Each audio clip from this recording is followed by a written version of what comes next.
दानिश, पहले तो अल्लाह का शुक्र और एहसान मेरे मालिक का कि जजों ने इस बात की अहमियत को समझा कि हमने इसका फैसला जल्दी करना है।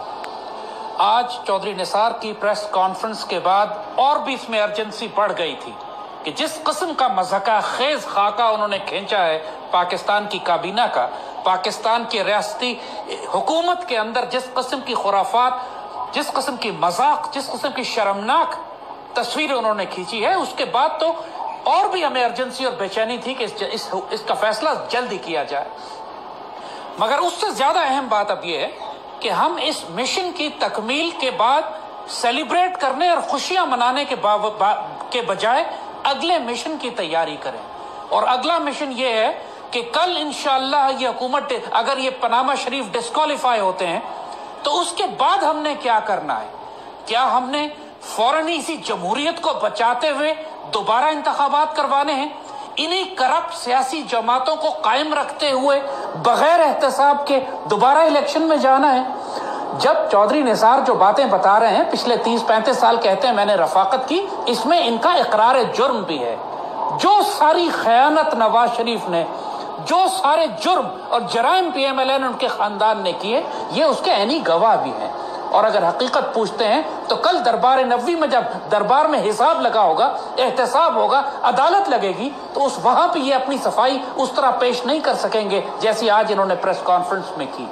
ये उन तमाम गुनाहों के बराबर के शरीक हैं। इसी तरह जरदारी, इसी तरह अयान अली, इसी तरह आसिम, इसी तरह टप्पी और नीलोफर, इनकी जो बहन है। बात यह है कि ये तमाम की तमाम सियासी जमातें पाकिस्तान की गल सड़ कर कैंसर ज़दा हो चुकी हैं। बहैसियत एक पाकिस्तानी कौम के फर्द और मुसलमान के हमको अब सीरियसली सोचना है, अब डिसाइसिव फैसला करना है। आपने देख लिया कि ये 62 और 63 को खत्म करने की बात कर रहे हैं। इससे कराची और सिंध में उन्होंने नैब को खत्म करने की बात कर दी। ये डाकू और डकैत हैं, अब इनको नहीं बर्दाश्त किया जा सकता। अगर इन्होंने इसी निजाम को चलाने की बात की गई तो फिर हम खुद बगावत करेंगे इसके खिलाफ, चाहे सड़क पर निकलना पड़े, चाहे इनके खिलाफ जाके लड़ना पड़े। लेकिन इस निजाम को, अब इन सियासी जमातों को, इन करप्ट हुक्मरानों को अब न कौम कबूल करेगी, न सुप्रीम कोर्ट को करना चाहिए, न पाक फौज को। अब नया निजाम, नया तरीक़ाकार, नई कौम, नई क़यादत। That's it. ठीक है ज़ैद आमिर साहब, मैं नाज़रीन एक ब्रेक। और ज़ैद आमिर साहब, प्रेस कॉन्फ्रेंस बहुत इंपॉर्टेंट है। जिस तरह मैंने चंद सवालात उठाए कि एक तरफ उन्होंने ये कहा कि मैं वजारत छोड़ रहा हूँ, चाहे फैसला राइट हो लेफ्ट हो, मैं सियासत छोड़ रहा हूँ। तो लगता ये है कि उन्होंने बहुत सख्त मैसेज दिया है मुस्लिम लीग नून के अंदर जो मुखलिस कारकुन हैं, जो मुखलिस लीडर्स हैं, जो मुहिब वतन लीडर्स हैं। लेकिन एक बात उन्होंने और बहुत अहम कही है, और मेरा ख्याल है ये बहुत अहम बात की है उन्होंने क़यादत की पाकिस्तान के सबसे अहम इदारे के साथ जो तर्ज अमल रहा है, जो रवैया रहा है, जो इनके साथ चंद हवारी जिनके नाम लिए जा रहे हैं वजीर आजम के तौर पर, उन लोगों ने इस इदारे को जिसकी तज़हीक की है, और नवाज शरीफ ने उनको एक्सक्लूड नहीं किया, उनको तंबीह नहीं की, बल्कि खुद नवाज शरीफ जो है इस अहम इदारे, आईनी इदारे फौज के खिलाफ बोलते रहे हैं। तो इस वक्त चौधरी निसार ने उस चीज की भी निशानदेही की। आप क्या कहेंगे सर?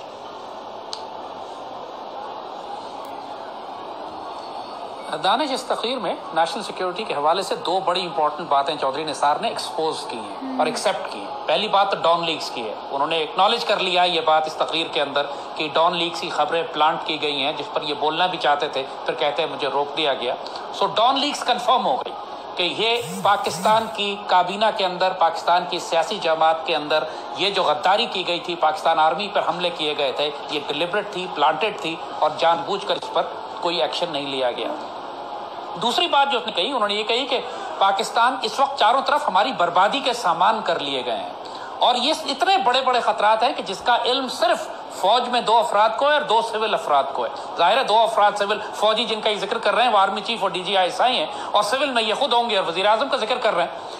लेकिन सवाल ये है कि हमको तो मालूम है कि मुल्क में क्या खतरात हैं। फिर 4th और 5th जनरेशन वॉर तो पिछले 17 बरस से चल रही है, तो ये कौन से नए खतरात की बात कर रहे हैं? ये वो बात है जिस पर कौम को सोचना है। नवाज शरीफ एग्जिस्टेंशियल क्राइसिस में था, इनकी हुकूमत डूब रही है, ये 2 दिन के लिए मालदीव क्यों गए?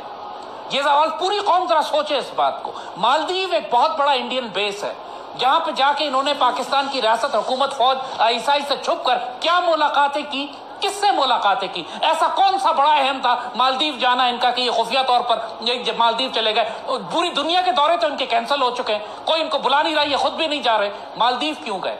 बात यह है कि चौधरी निसार किस खतरे की तरफ इशारा कर रहे थे। बात सिर्फ रमजान शुगर मिल्स की नहीं है, बात सिर्फ ये नहीं है कि कुलभूषण यादव पे ये बात नहीं करते थे, बात यह है कि खुद इंडियन रॉ एक्सेप्ट कर चुकी है कि ये हमारा एसेट है, ये हमारा आदमी है, हमने पाकिस्तान की रियासत में बिठाया हुआ है। और ये बात कोई अनहोनी नहीं है। मुजीबुर रहमान भी पहले शेख पाकिस्तान की सबसे बड़ी सियासी जमात का सरबराह था, वो रॉ का एजेंट था, उसको इलेक्शन में हिस्सा दिया गया और उसने मुल्क तोड़कर अलग कर दिया। आज अल्ताफ हुसैन की रिकॉर्डिंग्स कल परसों रेंजर्स ने निकाल दी हैं। किसको नहीं पता कि एमक्यूएम कराची और एमक्यूएम लंदन एक ही है, उसके बावजूद ये सियासी निजाम इनको एक्सेप्ट कर रहा है पाकिस्तान की सियासी जमात के तौर पर। हम क्यों खुदकुशी करना चाहते हैं? हमारा दिमाग खराब हो चुका है क्या? हम पागल हो चुके हैं कि हम इस निजाम को चलाना चाहते हैं जिस निजाम में सारी सियासी जमातें गद्दार हैं? असफंदियार वली, अचकजई, फजलुर रहमान, अल्ताफ हुसैन, जरदारी, नवाज शरीफ, इन सारों का एहतसाब करें। सारी का लफ्ज आपने सारी, I am sorry sir, I am sorry, ना तो सारी सियासी जमातें गद्दार हैं सर, ना सारी सियासी जमातों में मौजूद लोग गद्दार हैं। क्या हम तस्दीक करें सर? क्या आप पूरी की पूरी मुत्तहिदा कौमी मूवमेंट को गद्दार कहेंगे? क्या पीएमएलएन के पूरे लोगों को गद्दार कहेंगे? क्या पीपल्स पार्टी के पूरे लोगों को गद्दार वाले मौजूद है? लेकिन दानिश इस बात को बिल्कुल वाज़ेह कर ले, हमने क़यादत का नाम लिया है। एक पार्टी के अंदर 99% सिर्फ बकरियां होती हैं, उनकी क़यादत मैटर करती है। जो अल्ताफ हुसैन एमक्यूएम को चलाता है, फजलुर रहमान, अचकजई, रसवंदियार अपनी पार्टी को चलाते हैं, नवाज शरीफ का खानदान अपनी पार्टी को चलाता है, नीचे वाले तो बैटर ही नहीं करते, वो तो बेवकूफ भेड़ और बकरियां हैं जो इन गद्दारों के पीछे चलते हैं। मुझे ईस्ट पाकिस्तान का हर बंगाली तो पाकिस्तान से गद्दार नहीं था, मुजीबुर रहमान गद्दार था। बात यह है कि जो कंट्रोल करता है, पॉलिसीज बनाता है, हम उसकी बात कर रहे हैं। और यही लोग इस अल्ताफ हुसैन लंदन में बैठा हुआ है, पूरा सिंध कराची कंट्रोल करता है, उसकी वीडियो ऑडियो टेप सामने आ गई है जिसमें मुबारकबादें देता है अपने कातलों को। क्या फिर भी हम एमक्यूएम को एक सियासी जमात तस्लीम करेंगे? इस पर गौर कीजिए। वही बात हमने कही, हमारा क्या दिमाग खराब हो चुका है? हम पर अल्लाह की लानत है क्या कि हम फिर भी इसी निजाम को चलाने की बात करते हैं? इन सारी सियासी जमातों का एहतसाब करें, इनकी क़यादत में एक भी नहीं बचेगा। सारी क़यादत कत्ल कर दें, शरीयत के मुताबिक, कानून के मुताबिक, फिर जो बच्चे फिर आगे बात करेंगे कि इंतखाबात करें या न करें। पहले ये काम करें, एहतसाब के बगैर कोई इंतखाब नहीं हो सकता। ठीक है, एहतसाब शुरू हो गया है सर। मैं आऊंगा, मेरे पास अमित साहब, आपके पास 2 मिनट है, क्या बोलेंगे सर, क्या पैगाम देंगे? दानिश, 2 बातें, 2 वार्निंग्स। पहली बात तो यह है कि नेशनल अकाउंटेबिलिटी ब्यूरो का ध्यान करें, अब ये केस वहां जाएगा।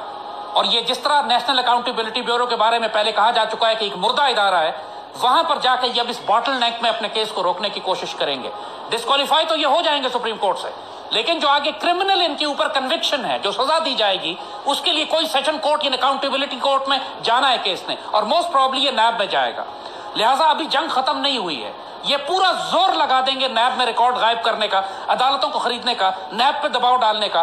लिहाजा इनको हुकूमत में, जब तक के पीएमएलएन हुकूमत में रहेगी, इनके खिलाफ कोई केस प्रॉपरली किसी नैब के सेशन कोर्ट में नहीं चल सकेगा। लिहाजा इस पर बी केयरफुल। और दूसरी बात ये कि पाकिस्तान को हम फिर बार बार रिवाइंड कर रहे हैं कि अब ये पॉलिटिकल पार्लियामेंट्री डेमोक्रेसी हमें खत्म करनी पड़ेगी। We will have to go for a new political model, probably presidential model. इसके अलावा और कोई ऑप्शन नहीं है। ठीक है, 2 बात कहता हुआ चलो नाज़रीन,